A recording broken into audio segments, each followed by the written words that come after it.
Hello, everybody. My name is Boris Garber, and this presentation will discuss data science opportunities in education technology. So we'll start off looking at a brief history of personalized learning, and then look at the current state of the industry. And then we'll focus in on the data science opportunities, specifically in the massive open online course sector. So I think we've all heard the hype about personalized learning. I believe The Economist had a cover story on it as recently as a few weeks ago. But it turns out that education technology has a long history. On the left, we have a print by a French artist, was part of a series called In the Year 2000 from the World's Fair in 1910. And on the right, we have a quote from 19 from Thomas Edison, and it goes, "I believe that the motion picture is destined to revolutionize our education system, and that in a few years it will supplant largely, if not entirely, the use of textbooks. I should say that on the average we get about 2% efficiency out of school books as they are written today. The education of the future, as I see it, will be conducted through the medium of motion picture, where it should be possible to obtain 100% efficiency." That's a lot of efficiency. So here we have a few more notable highlights throughout the years. In 1809, there was the earliest U.S. patent for education called the Mode of Teaching to Read. And in 1889, Preston Search, a superintendent in Colorado, introduced a plan to enable students to move at their own pace. In 1968, Fred Keller introduced the Personal System of Instruction, and this was to help students in Brazil master content at their own pace. In 1978, Lev Vygotsky developed his concept of zone of proximal development, where each student, with the assistance of adults, was provided learning experience that are slightly beyond their current competency level. And since 2009, the Bill and Melinda Gates Foundation has committed $300 million to support research and development around personalized learning, as well as many other investments. So what's happened since then? So aside from the conservatism of teachers and their unions and their resistance to change, basically due to the unclear findings around this technology, many critics argue schools would be better off investing in proven strategies, such as smaller class size. Although in 2014, the Gates Foundation and other philanthropies tried to produce a working definition of personalized learning, the purpose, tools, and techniques that make up this concept still vary considerably. While a fair amount of research exists on specific personalized strategies, field results are often highly dependent on local context and how well a particular approach was implemented. And of course, this makes it hard to draw sweeping conclusions.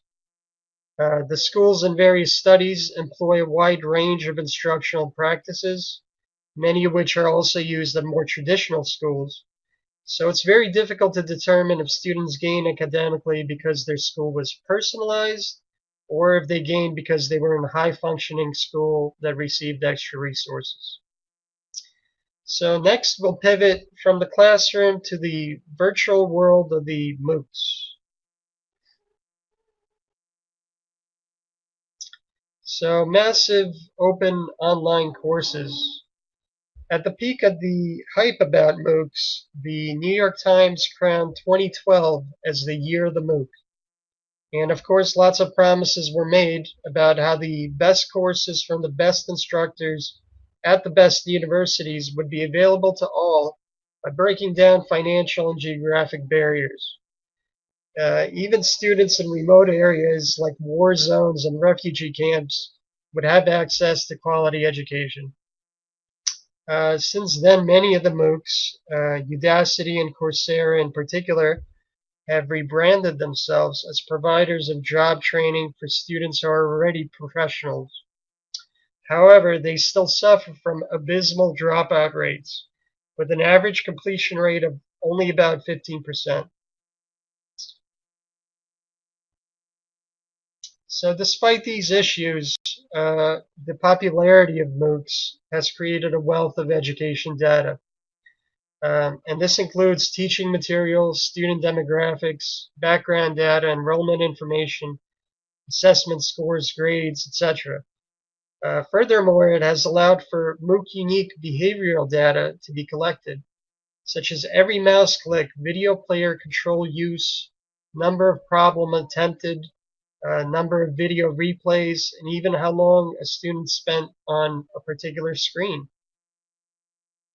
So all of this data, as well as existing customer churn analysis systems, which have been implemented effectively in many industries, such as telecoms, banks, internet service providers, and insurance firms, can be used to address these MOOC unique questions, like understanding why students drop out and predicting whether a particular student will drop out and when.